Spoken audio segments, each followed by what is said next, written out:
Hi everyone, welcome to the last session of our machine learning series. Again, as always, let's give everyone 1 or 2 more minutes to join. Again, as always, and then we'll get started. So we have Prakash here, Achinkya, and myself, Jan. The fourth person on the team, Nidhi, she is not able to join. She is actually doing her own training today. So as you can see, we are busy with providing trainings online.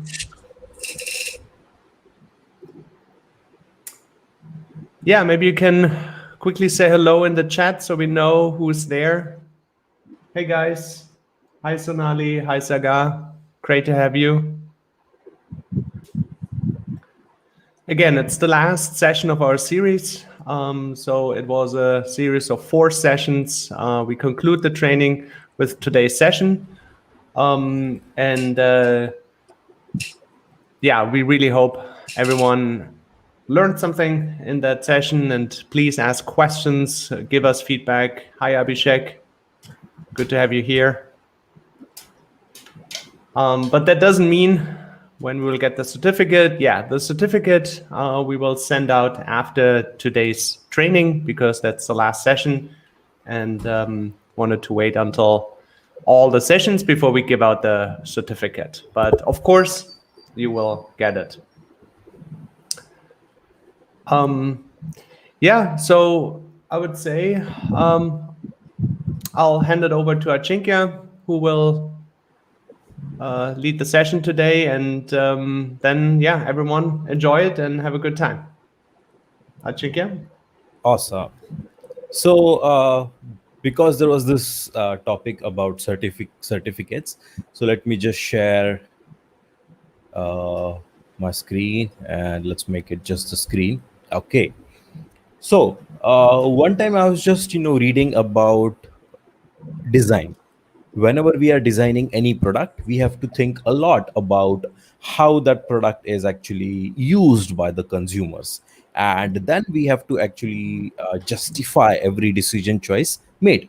Now, not this design studio, but I actually was, reading a blog where a person took extremely popular apps like WhatsApp and few more apps, and then they kind of like created wireframes designs for each of the things which they are using.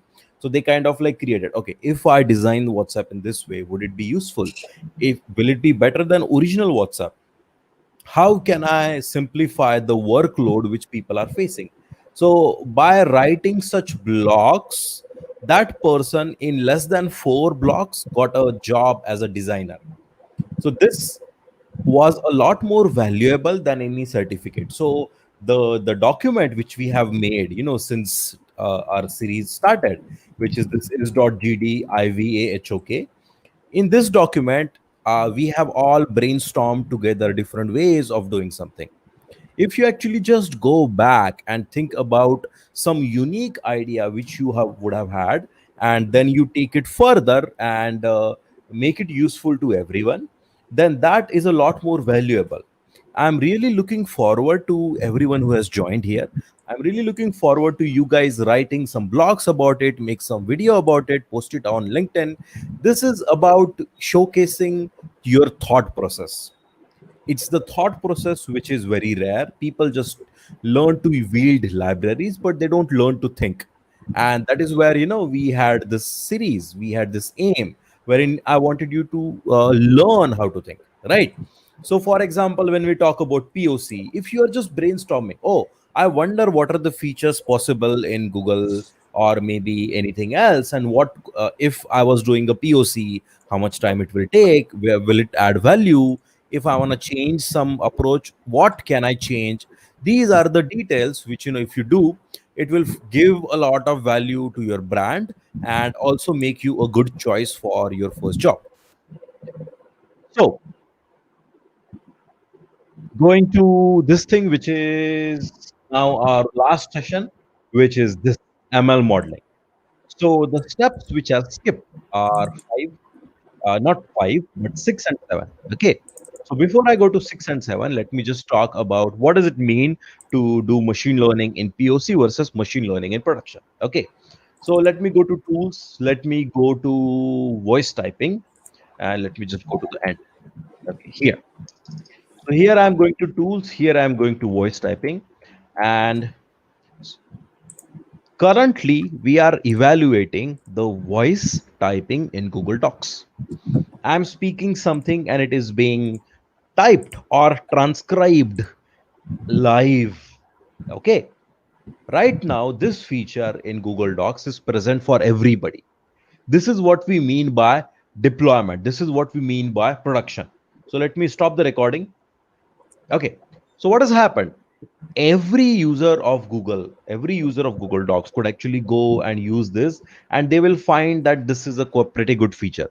So this is what we mean by production, where it is actually used by everyone all over the world. It is not just a demo which you have created, like a simple Titanic project or something. This is actually usable by everyone, and this is used live, right? So what we were doing in this 7 stage framework, it was all about 1 to 5. Once you go and improve your domain knowledge, then you can go and add details to your feature engineering. And once this is done, once you actually get a job, only then you will start working on model deployment. Okay, but you need to know all end-to-end process of these things, and this will actually help you a lot. Going back to our 5th stage, machine learning. Okay, this is our stage number 5, ML modeling. And let me just add a title here. Let me just make it as a heading 2. Okay, so this is our stage 5. Okay, one thing which you all have to understand right now is data science is currently experimental science. What do I mean by that? Okay, so let's just think of, let me just open a PowerPoint. On the PowerPoint, let me just draw something so that I can showcase what the point I'm trying to make.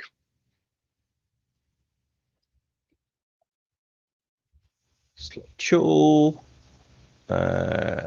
Okay, so let's see. Now, when Newton actually created, so this is our solar system. Okay, so this is our sun, and we have planets which are rotating around it.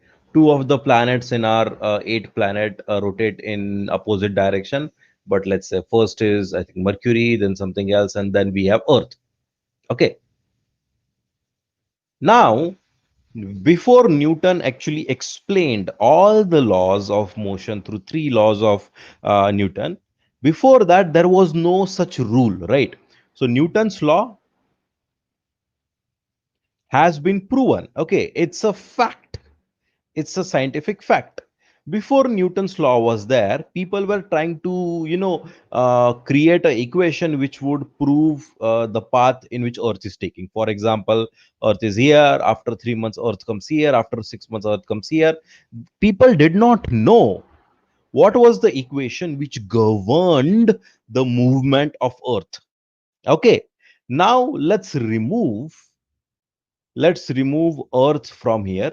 Okay, let's make it data. Okay, so if we simply remove the Earth, these become data points. Let's say you have observed data is like this, and you actually want to create a ML model which can actually predict all the observations present of the Earth's trajectory, right? So we have this as data point. So this is data, and then we have ML model, which ML model should actually exactly match the data. If my model matches my data perfectly, I will be able to predict the position of Earth perfectly. This is what we are trying to go in our machine learning, data science, right? It has the word science. Now, what did Newton do? Newton kind of like, this was gravitational force. So the equation, Newton's law equation. So equation actually gives you the model. Equation gives you the model, and gravitational force gives you the explanation. The explanation is very important. So we actually have an explanation why Earth is going in a circular or elliptical path. I mean, after Einstein came up, it's like a different explanation, but we all have an explanation. Data science currently is this. In data science, whenever we create a ML model, we actually have a model which is explaining the data points which are present in the observed data, but possibly we might not have explanation because our technology is not there yet. So data science is currently only experimental science. Okay, the explanation and why something works the way it works, it is going to come in future.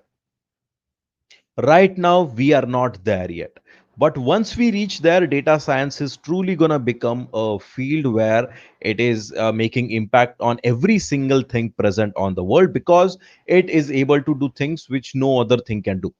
Speech to text, data science can do it. I'm sure you would have used Shazam, right? So Shazam, if I don't know if Shazam has a web version. Mm, but if you were, let's say, going to somewhere and in a wedding or something, there is a song you listen to. Shazam, if you simply allow Shazam to listen to that song for less than 5 seconds, Shazam actually tells you which song it is. Now this reminds me of string matching. Okay, for example, let me just open this document, and if let me search here science. If I search science, this is simple text matching. Okay, where is data science different? It does not stop just at text matching. It can go even further. It can understand the text. It can possibly understand synonyms in science. It can possibly understand where something is hinting at science. It can possibly understand where science is used but not specifically mentioned. These are the things which data science can do, and that's why it is powerful. So going back to the example which I was making, Shazam can not only detect a song which is actually being played as a proper song, but it can also detect your humming. So for example, if anyone from most people are from India, so let's say if I'm playing a song gumshuda something, if I'm just humming that song, Shazam will still be able to understand. Now, that is an amazing capability of machine learning. And similarly, if you can do your own projects, there are infinite projects which are possible in the market, and the only constraint is your thinking. That's why I love data science a lot. People think all the innovation has stopped, whereas in reality it has just begun. So let me just tell you what do I mean by that. For example, the science, when we define the word as a science, what does science mean? Science is a pretty interesting thing. So, for example, we started, let's say, 10, 12,000 years ago. So, first thing was, we were hunters. After hunters, we were, let's say, farmers. After farmers came something, right? So, as science progresses, so let's say we start from here and we are going forward in time more farther and farther and farther. So, as science goes farther, the circumference of the things which are possible grows more and more and more. Whenever a data science makes a breakthrough, currently, this breakthrough has been made because of data science. But improving everything else which has humanity has done until now, bringing that forward with the breakthrough data science has given, that is still remaining. People think that they just look at the small breakthrough and they think all the things possible in data science are done, but whereas in reality it has just begun. It is not even 1% of what it could be. That's why some surveys say it is $1 trillion economy. When it's going to actually appear, it's going to be really great. This is what it actually means. It's going to be great when that happens. Okay, so it is just began. You don't have to worry about running out of the problems you could actually solve. It's just that you need to have ability to solve the problems, and you need to have a thought process to find out the problem. Okay, now going back to this thing, machine learning modeling, now we will actually start the coding part. I hope I have convinced you the importance of thought process. So a 7 to 8 people who are here, if you do your own projects, if you put your own thoughts on either LinkedIn or Twitter, or in the format of videos, that will actually tell the world that you are a lot different than everyone else who is learning data science. Everyone is doing the same thing. That's actually not at all useful, but you will be someone unique with a unique value addition which you can do to everybody. Okay, now the code and this document I've already shared. So let's see, this is the document. Let me just copy paste the link and share it one more time. Copy link. This is the link which has been posted on the chat now. Okay, so here we wrote data about some stuff about data visualization. I'm going to add stuff about data pre-processing here in future. But now let's get started with ML modeling. Okay, before we go to ML modeling, let's just talk about data. Okay, what is ML modeling? We have done that quite a lot until now, right? We have seen there is data. On the data, there are 7 stages. One of the stage is ML modeling. So the entire aim of stage number 5 is pretty simple. You have data with you, and there are patterns in the data. You have data and there are patterns in the data. Okay, now your model and the complexity of the model should match the complexity of the patterns. When that is done, you're done. You need to select the appropriate model which matches the complexity of the data. That's our aim. Okay, that is what we mean by ML modeling. And then there are a lots of types of models. Okay, there are lots of types of model. The library which we'll be using is Scikit-Learn.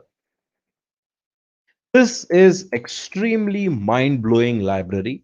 If you want, I would really recommend to start contributing on the source code of Scikit-Learn. So let me just Scikit-Learn GitHub. Let me just open that, and this is where entire coding implementation of Scikit-Learn happens. Okay, and if you want to actually understand the algorithm in a detailed way, you can go further.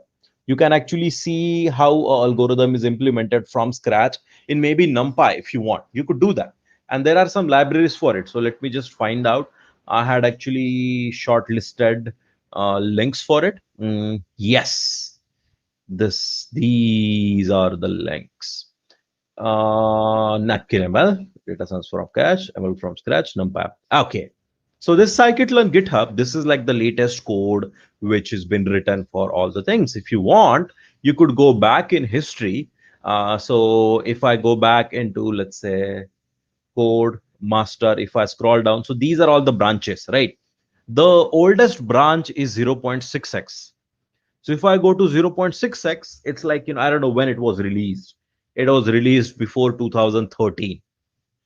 So if you go back to the code base of 2013, you might find it easier to understand because the code is smaller. But if you want to find out, even simpler things, you could go to this repository called as Napkin ML. What Napkin ML is doing? Napkin ML is doing, in less than 5-10 lines, it is doing machine learning code implementation. So you can easily simply go here and you can just understand how the algorithm is implemented. Or there is this book called as Data Science from Scratch. Okay, this book is available on O'Reilly, and all the source code from scratch is available on this GitHub repository. Or if you do this in NumPy, this is one library ML from scratch, or this is one NumPy ML library. So there are a lot of libraries which actually give you more details about machine learning. Okay, so what I want to do is let me just share these things with you so that you have all those stuff without any problem, and maybe you can just on the right to one tap. Yes. Okay.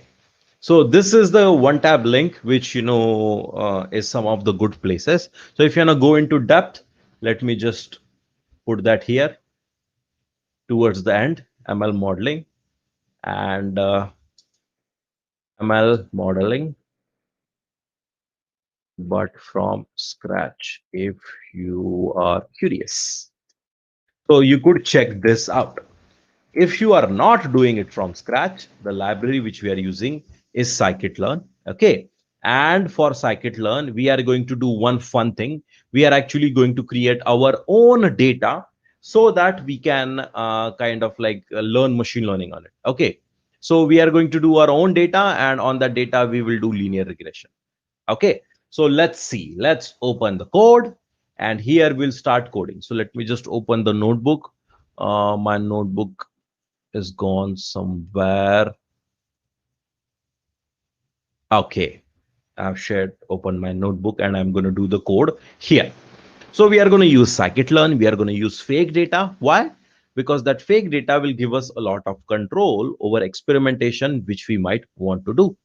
Okay. So there is this O'Reilly's book as well. So O'Reilly synthetic data. Yes. So this is a book which O'Reilly has created, Practical Synthetic Data Generation. Okay.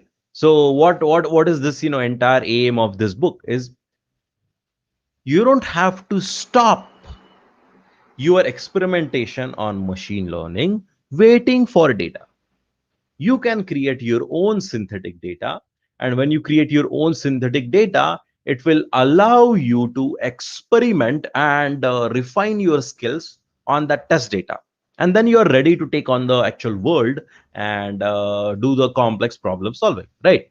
So its synthetic data is kind of like important. So let me just start with creating an extremely simple data. Okay, so what I'm going to do is like I'm going to go import library. So import numpy as numpy, import pandas as pd, and let me just create x, and let me create y is equal to let's say few points for this. Okay, so let me just execute this.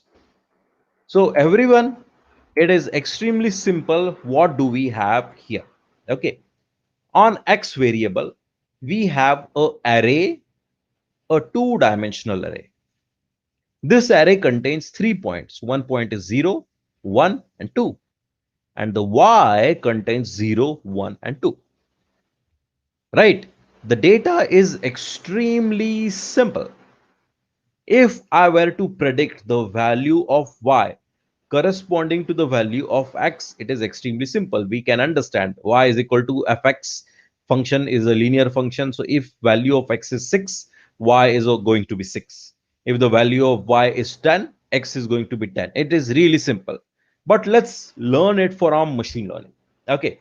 So how I'm going to use scikit-learn? So you say from scikit-learn. Oh, it's not scikit-learn. It is from sklearn. Dot, and then you actually say what is the ML model you want to import here. Okay. So if you scroll down here, my Jupyter Colab notebook has done autocomplete. So in under sklearn, there are these many packages, a lot of packages. So let me see.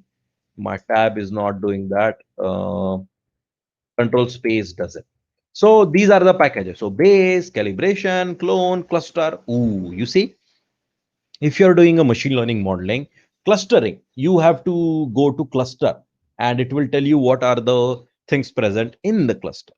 If I'm scrolling down, if I'm doing covariance, this is the one. If I'm going to data sets, if I'm doing discriminant analysis, ensemble, if I'm doing feature extraction, selection, impute, blah, blah, blah. Ooh, this is what we want. We are selecting linear model. Why? Okay, we are selecting linear model because we know data is linear, right? So I'm just confirming what I already know. So I'm understanding, how does scikit-learn work from in its inherent underlying detail. So from scikit-learn linear model, what do I want to import? Okay, let me just figure it out. How will we do that? We'll do scikit-learn API reference. This should be your Bible. Okay. This is your key document. You should kind of like have at back of your mind. You should know this document, and this is a very important document. So let's see what it's saying. Some highlighted this thing are missing. Okay, anyways, okay. So this is extremely important document where all functionality in scikit-learn is present in just one place. So let's go to here.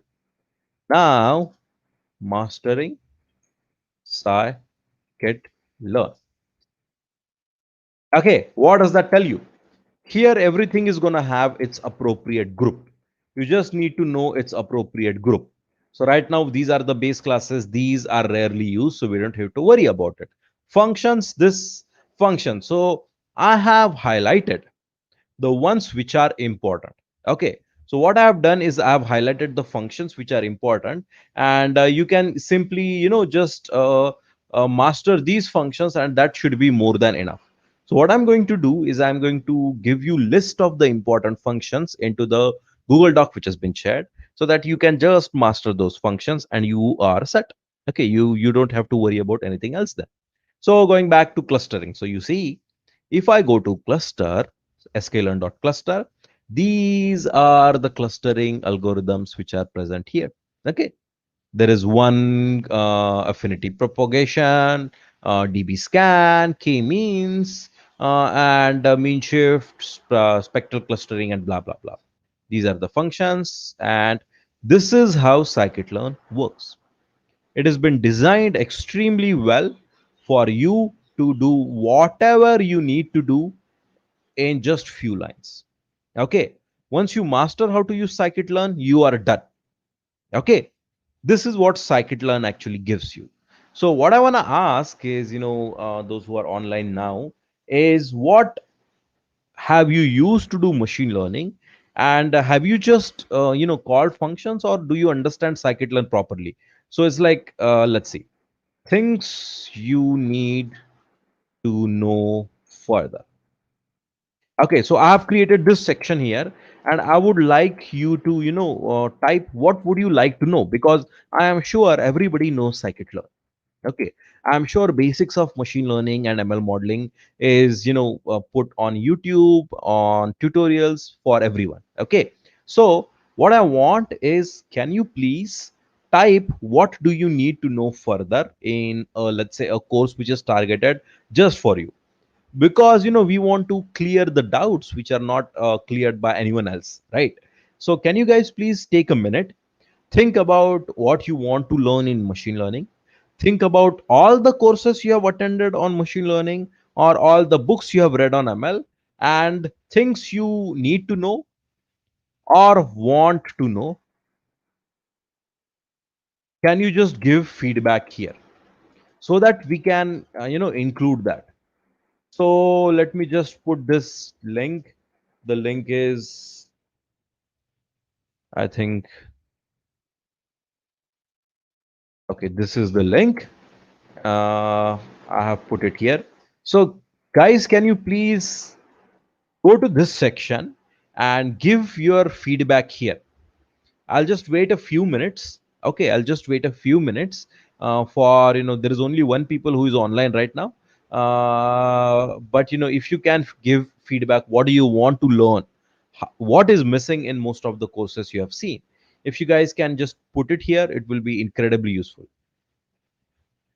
So Shekhar, Sai, Sagar, Abhishek, Sonali, if you guys can, write it here, it will be incredibly useful, and we will actually, address all the things which you want from us. We'll do that. So let me just zoom in a bit.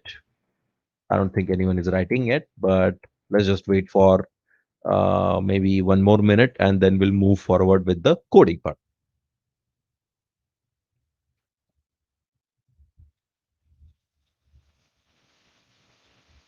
What do you guys need? What is not clear in most of the courses you have attended? What do you want us to include in the course? Can you guys just put that feedback here?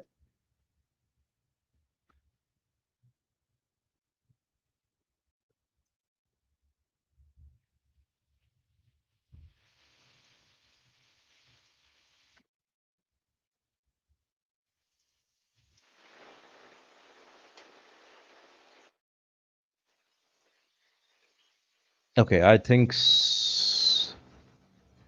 you might not have maybe clarity on this. It would have been great if someone would have asked a question. Anyways, on. Let's move on to the coding part, and let's go to the linear model part. Okay.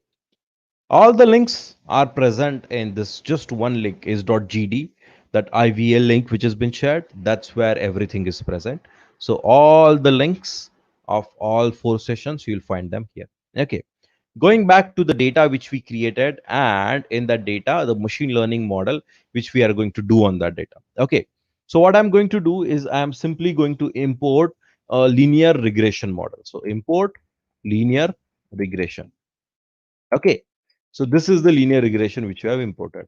And let me just say model is equal to linear regression. Okay. And you see, if you do this, this creates a linear regression model. It is a simple library. Okay. It is an extremely simple library. It has been initialized with default parameters. What are the default parameters? Now in Colab, those Jupyter Lab shortcuts are not present. But if you press Shift Tab or Control Space, if you press Shift Tab or Control Space, autocomplete is actually done, and it gives you what are the command line arguments of this linear regression class. So because that is not there, I'm going to open linear regression here in the documentation. So like I said, documentation is the stuff you should be constantly revisiting. So how does linear regression work? Linear regression takes in few parameters. It takes in, do you want to fit intercept true? Do you want to normalize data? Okay. What does normalization mean? For example, if let's say I am having, let's say a certain value based on input. Now, if my input is insanely big, normalization is kind of like a scale. So let's say I want to calculate price of the house, and I have been given area of the house. But area of the house I have been not given into meter square, but let's say I have been given area of the house in nanometer square. So of course the area is going to be extremely huge because unit of measurement was nanometers. In that case, I want to scale the data, get that data into a proper unit so that it is small enough to be understandable. Normalization is something same. It's different. It deals with standard deviation, but we'll come to that afterwards. So these are the parameters. Okay. So if I kind of like do this ML model, let me just execute it by pressing Shift Enter. This is the code. Okay, this is done. Your data is X and Y. This is your data. This is your model. And the next step, which is very important, is model dot train. You give X comma Y as an input, and the training is done. Oh, sorry, it's training is called as fit. I was into habit of I just spoke. Okay. So model dot fit, this actually trains the model. So then in future, I can call model dot predict, and I can give in whatever I want to do the prediction on. So I give value of 10. Okay. So if I do model dot predict, it is expecting 2D array. So let me just give in this. Wait, what is happening? Uh, this is a single scalar array. Okay. This will work now. Okay, so I gave model dot predict. I gave in 10, and the answer I got was 10. Okay, let us change the data. Let's for 0, let's keep it 0. For 1, let's keep it 1. For 2, let's make it 4. For 9, 16, 25. And I'm going to say 3, then I'm going to say 4, then I'm going to say 5. Okay, so I've changed my data now. I've changed my data. I've made data as an input as 5 points. My y has also 5 points. It is in this 1, 0, 1, 4, 9, 16, and 25. So let me just execute this part again. Okay. Let us recreate the model. Okay. And let's call model.fit. What does model.fit do? It makes the model learn on the data which has been given to it. It's like this model has been given to a school. Okay, the model has been sent to the school of just this data.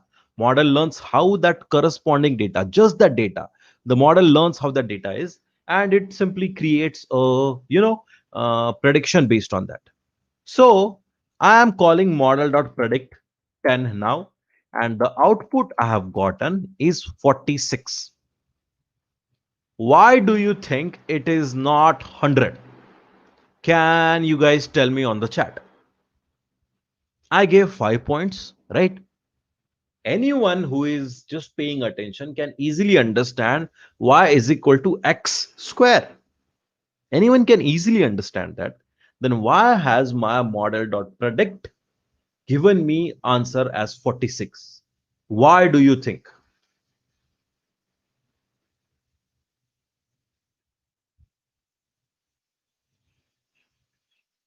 So Jan, you are not from data science background. It is a fundamental question. So why do you think here 0 0 mapping is there, 1 1 mapping is there, 2 to 4, 3 to 9, 4 to 16, 5 to 25? It's easy, right? So we have created when I call model.fit, it should actually learn from the data. It is not learning. Why do you think?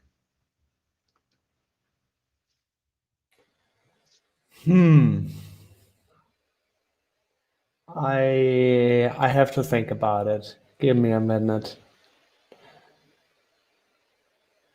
Yes, We got we have some got a minute. answers in the So chat. exactly. So like everyone is saying, the data is not linear, and the model which we have chosen is linear regression. That's why. So how do we do ML modeling? We actually need to understand the data. We need to understand what's the complexity of the data and choose the machine learning model accordingly.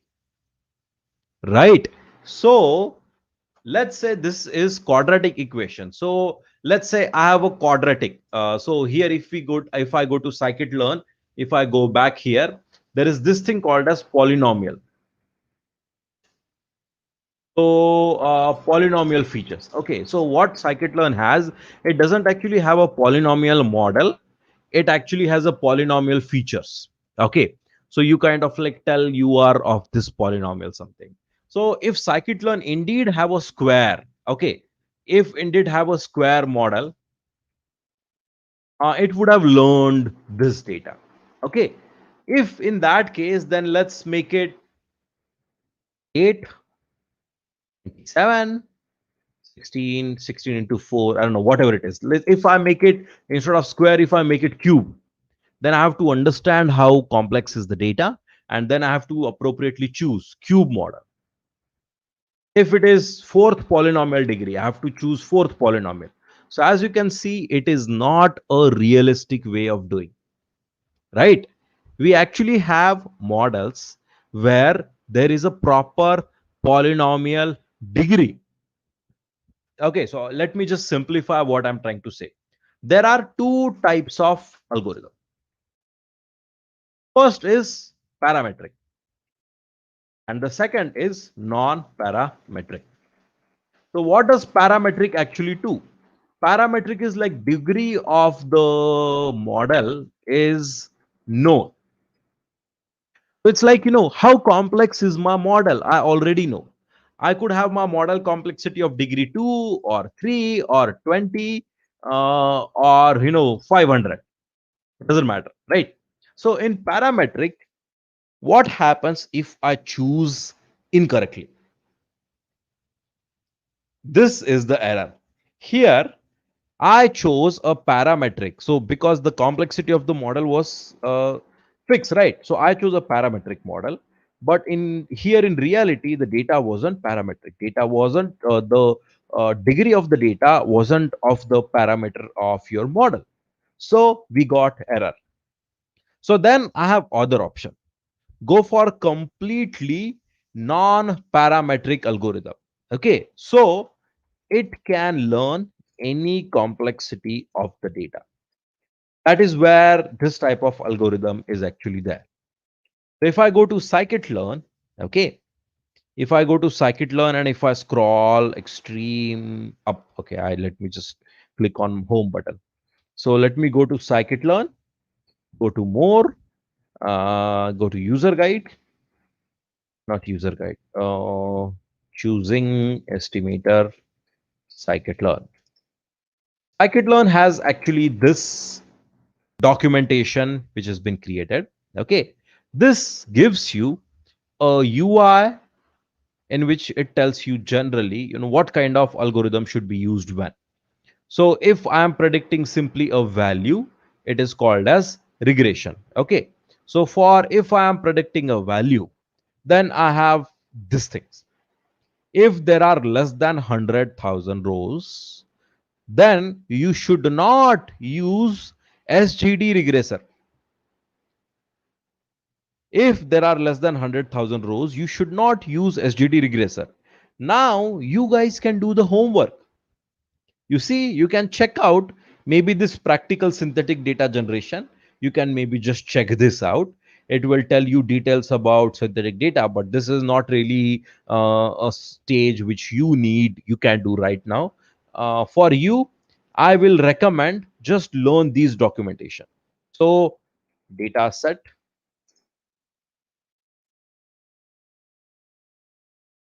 here.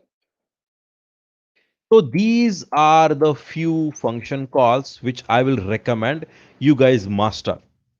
First function call is make blobs. What does this make blob do? So make blob generate data which looks like this. I can use it for clustering or classification. If I want to do so, if I want to do classification data, there is make classification function. If I want to do regression data, there is make regression function. It will take, how much output do I need, how many features do I need, how much bias, how much complex data do I want. So I have a complete control over complexity of the data which is generated, and then I play with machine learning modeling here. Okay, I try different algorithms. I see, okay, scikit-learn thing told me, right? If there are less than 100,000 rows, you should not use SGD regressor. You can do that experiment. You can try out and see what happens if you use SGD when there is maybe 10,000 rows, 1,000 rows, 100 rows. What happens? If there are few features which are important, then why should you use lasso or elastic net? What happens if I don't use it? What if it is complex? What if it is not complex? This is what we mean by exploratory science. In data science, you do try and you see what happens. You try and you see what happens. So right now, this is just predict. Okay. There is another function which is important, which is model dot eval. So for model evaluation, it's done via metric. Okay. So evaluation, how good the model is done via scale, right? Exactly like marks. When you give an exam, you get marks, and you compare two students' mastery of a knowledge by comparing marks with each other. So what is mark? Mark is a measurement of comparison. Similarly, metric of a machine learning model is a measure of comparison of how good the ML model is. Okay, so this is what we actually have in machine learning modeling. You start with data. Okay, you try to understand that data in stage number 4, data visualization. You try to understand, but you can't understand everything. Okay, don't make the mistake of thinking you will understand the data completely in the data visualization stage. You can't. All you can do in data visualization is simply get a better idea. I mean, more you understand the data, more it will help you make the final decision. But don't think for a second that you will understand everything to know about the data. No, that is not possible. So you try to understand the data and then you make a choice of the ML model accordingly. Simple. Okay. So this is what machine learning modeling does. We create a model, then we see how good the model is, and then we evaluate it. Okay. And that's not enough. Okay. You have to try different models. You have to see how good the model is. You have to see what are the different properties of the model. So let me just go here. Let me execute this. Let me execute this. Let me execute. Uh, cannot import linear. It is not linear. It is linear regression. Okay, so it is linear regression and this. Okay, so now let me give you a tool which will help you understand machine learning better. There are two important function calls which are very important. One function call vars and another function call called as dir. You execute vars on the model and see what happens. So the vars will actually give you the command line, the variables which are present in this class, which is model. And if you call dir, dir will actually give you what are the functions which can be called on this entire ML model. So these are all the private functions of this class. So these are private. These are kind of like extended subclass has these functions. So decision function, blah blah blah. These are important. So copy x, fit intercept, get params, and set params. So get params is a function call. Okay. So I did not remember this. Okay. I now know the tool which I can use to find out what I need to know. So whenever you are doing machine learning, simply try out different stuff. So I did dir, and I think that this get params function is useful. So I'm going to do that. So I'm going to go to model, model dot call get params on it. Let's see what it gives you. These are all the parameters. Okay. So there is copy x, fit intercept, number of jobs, and normalize. Okay, fine. Let me call model dot fit now. So what is model dot fit doing? Model.fit, if I just hover over it, it gives you the model is learning from the given data. When your data changes, you have to train the data again. Possibly when the data changes, you have to choose the model according to the data. Hence, data science.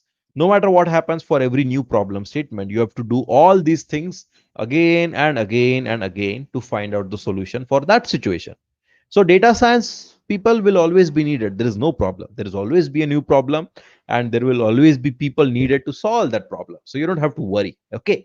Anyways, going back to this fit. Remember, I gave you this thing called as vars and dir, right? So let me call vars on model one more time. And voila, there is something new here. Okay. There's something new, completely new here.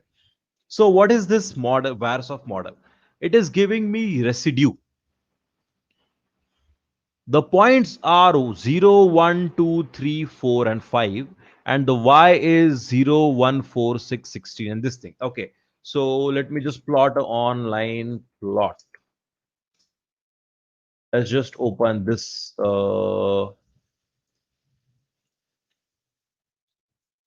And let's plot function y is equal to x square. Okay, so this is the function which I have plotted. Okay, so my x is 1 for the value is 1. When x is equal to 2, value is 4 and blah, blah, blah, right? So let me just zoom out a bit and value is until something now. Okay, now let me add another line which is y is equal to x. Okay, so what is happening here? What is happening here? The blue line is the model line. The red is actual data complexity. Now you don't know, when you are working in reality, you don't know what's the complexity of the data. So you have to just do trial and error. You have to try lots of algorithms and see which is algorithm gives you a good accuracy. And when you have finalized which algorithm you want to use in the model, then that is the end of your POC. You choose a ML model, or one or two or three, and then once you have chosen that, you do feature engineering on it, you do something else on it. That is what ML whole modeling is. Okay, so we don't have actually time to go through everything. So what I have done is I have simply given you a document here in this AI framework. Okay, so what we are going to do is we are going to actually give you a code snippet at every single stage. Right now, we have just created a document where these steps are written. What we want to do is we also want to give you code which goes with it. So in my Evernote notebook where this thing is present, so what I'm going to do is, like, I'm going to add sections for code.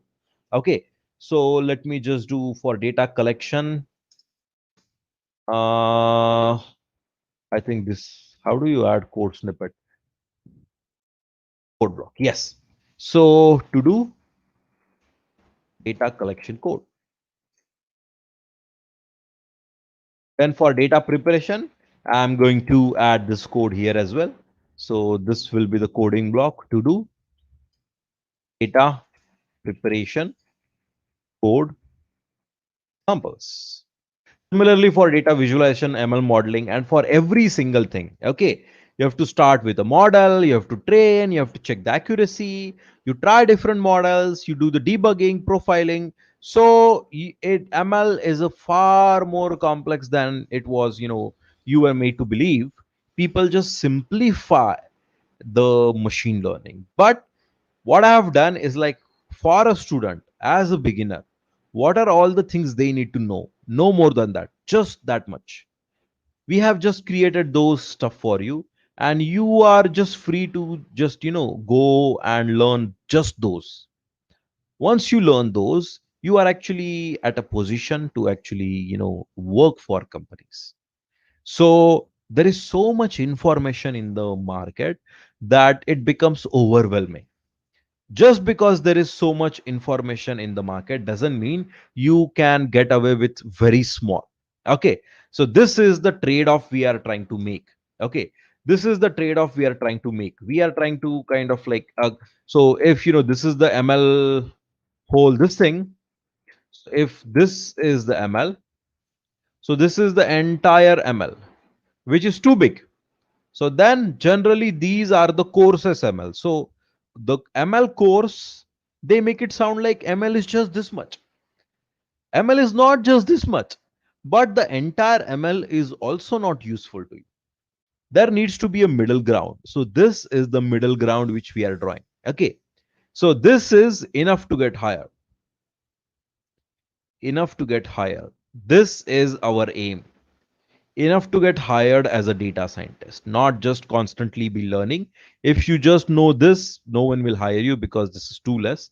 If you get carried away in trying to learn everything, you will have spent so much time that you would have lost opportunity to specialize in something.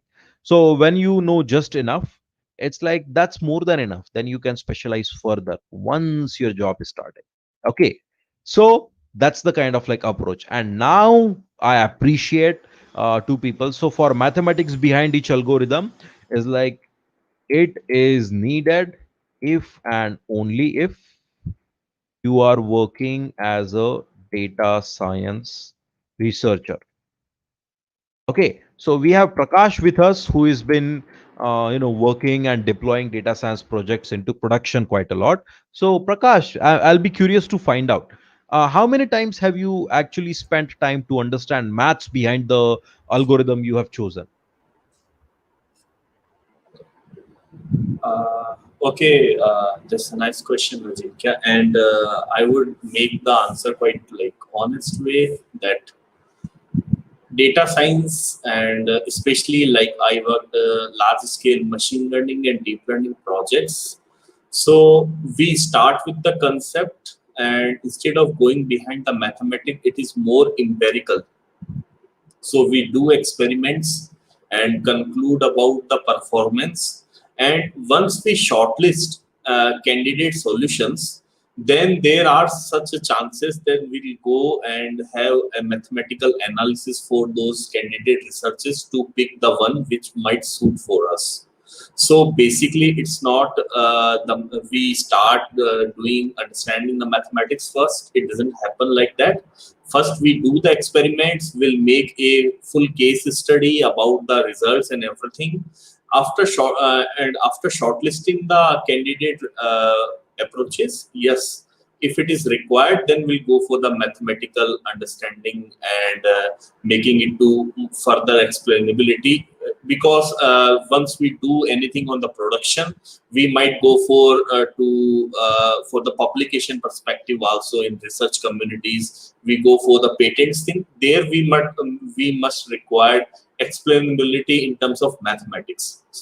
So I could see the utilization of mathematics more on that part, but a little less on the things to make Thank on you. the So, production. in your experience, when you are publishing the paper on what you have done or filing for a patent for some breakthrough you achieved, only that's when you had to Yeah. go into depth of mathematical model, not really when you were doing development. Is that right? Exactly. So when we say we are doing applied research and development, then the thought process we have in the data science much required than the mathematical explanation. Yes, in few cases, some of the projects I worked where like generative modeling was quite a new, GAN was quite a new. There we have used mathematics as a tool to understand the things and control the experiment. But most of the cases, I could say that yes, we do not go behind the mathematics to fully understand it, rather just Awesome. use it. And then I will, go even a further. So mathematics behind each algorithm. Then let's see. Let's add one more question. What about libraries then? Write from scratch or use them as is? What do you think? This is a common question which was not asked. So I want to answer that here. I want to ask that here. What do you think? What's your opinion on this? Do you use libraries as is or do you write the implementation from scratch? I mean, we never write scratch implementation from scratch, and there are two reasons that it's not that we cannot write it. While we are learning the things, we might be interested to get to know the algorithm working process. For the example, one wants to understand the machine learning. Maybe writing gradient descent from the scratch will be useful for learning process. But when you are going to do the experimentation on large scale, and your objective is to obtain a good accuracy performance, it could be any purpose, it could be publication, it could be production, but there our focus is much on thought process of data science rather than accurate implementation of the algorithm.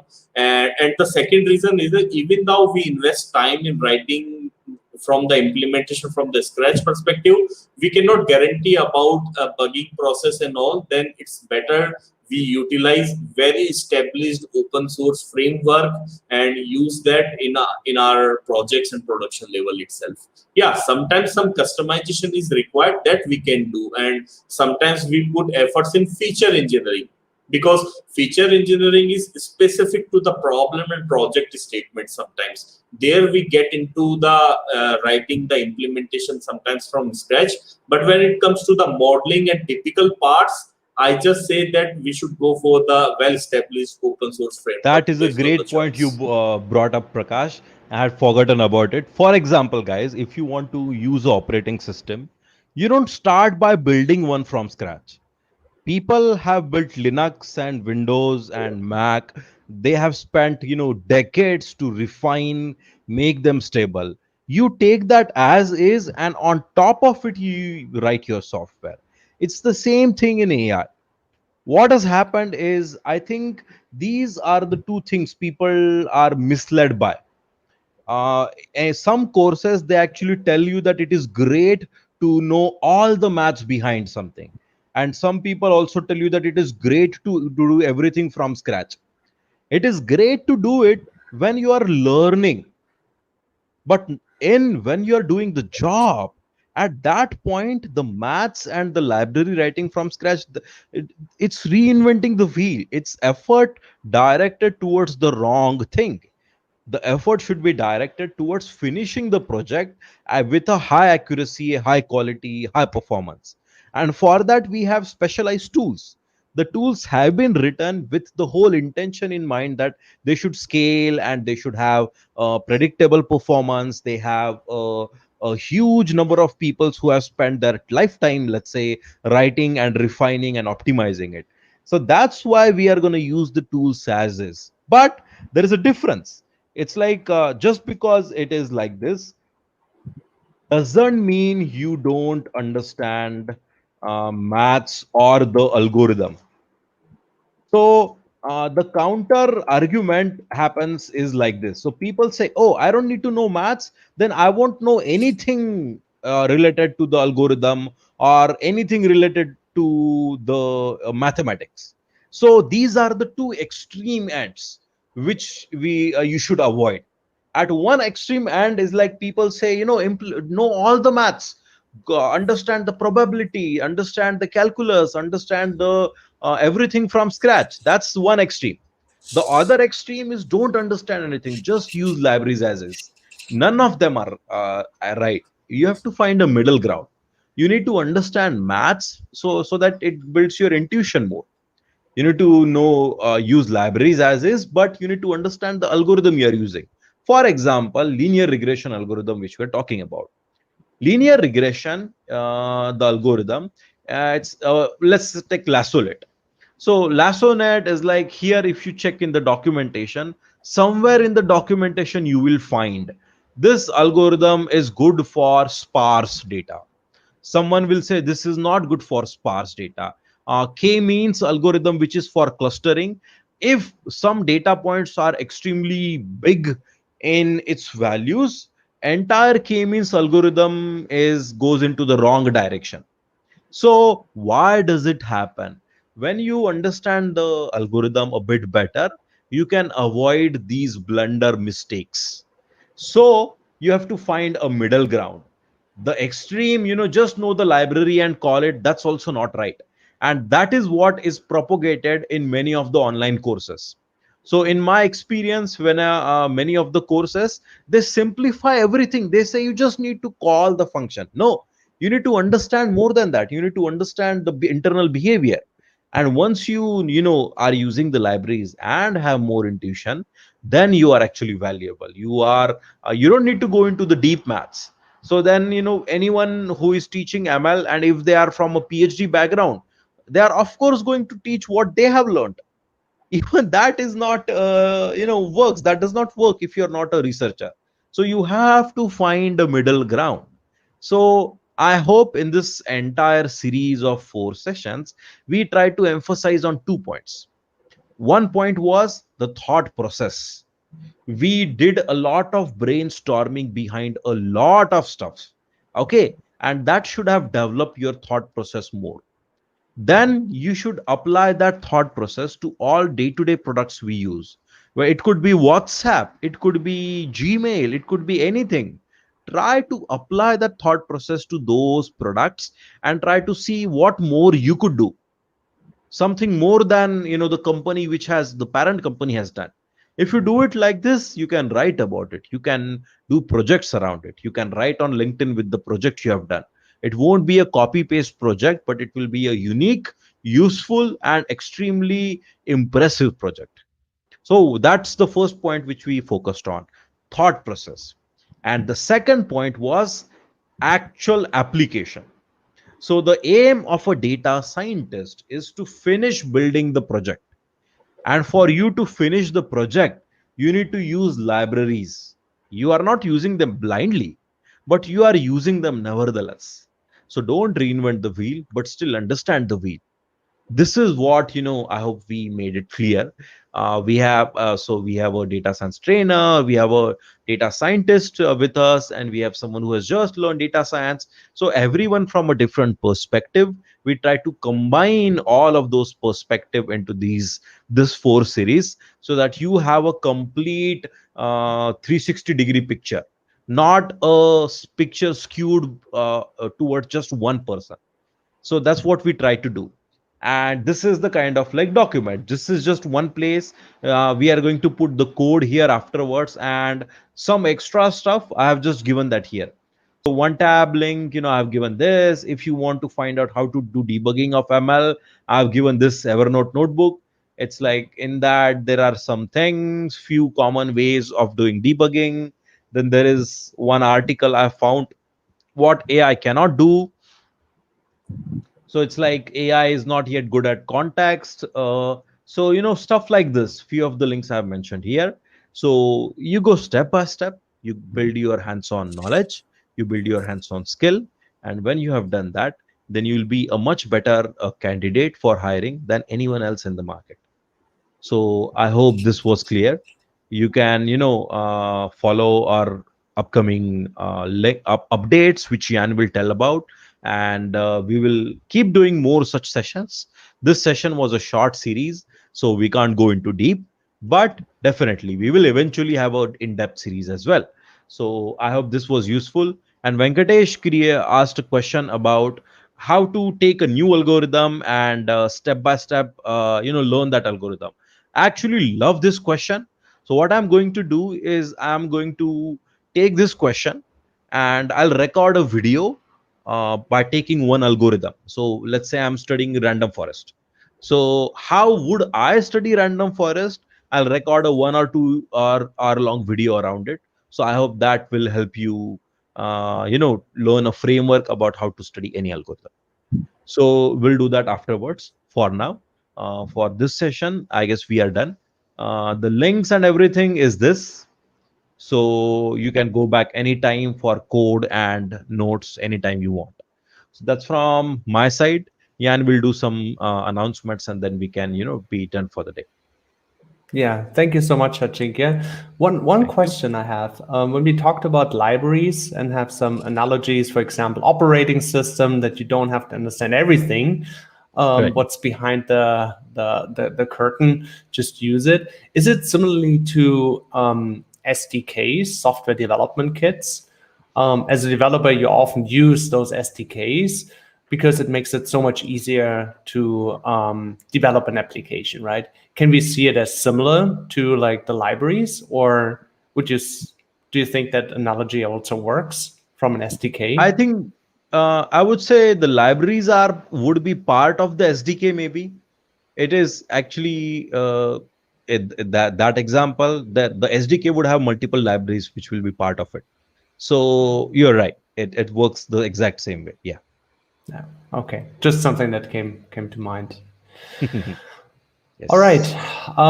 Yeah, we are at the end of our training series. We had 4 sessions. Thanks again, Ajinkya, for the great sessions you led, great training style, great content. Prakash as well. Thank you so much for providing additional technical insights from your expertise. Yes, everyone, I hope you enjoyed it. It was a mini series, 4 sessions, about an hour and a half each.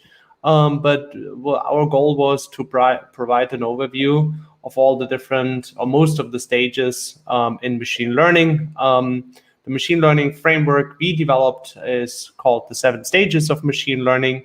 And we are working on a comprehensive online course right now. We shared it before, where we will actually go much more into depth into each of the stage. The course will be published soon, so stay tuned. We will keep everyone posted. Yeah, we're working hard to get it done as soon as possible. And now on the finishing line almost. All right, everyone. Yeah, if you have any question, feedback, please let us know. Send us an email. Follow us on social media. We want to hear from you, how you, what you liked about our training series, what you disliked.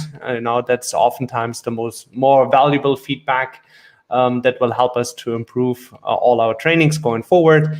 Either it's on-demand trainings or live trainings. There will be much more coming from us in the upcoming weeks and months. So so best way to follow us on social media so that we can keep everyone posted. All right. I'd say, Prakash, any words from your side? Yeah, I say thank you for joining us, and we look forward to see you again in our course. And we believe that will be a quite value addition for your knowledge, especially on the creating a thought process for machine learning. So see you guys. Cool. Exactly. See you guys. Thank you.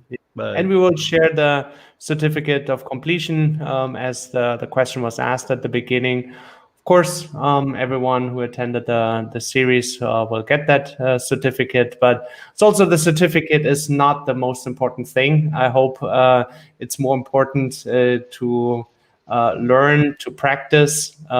That's much more valuable to any future employer than having a document that certifies something. But nonetheless, I know for people it's also important. They want to attach it to the resume. They want to share it on LinkedIn or on social media. Totally understand. So we will definitely provide it.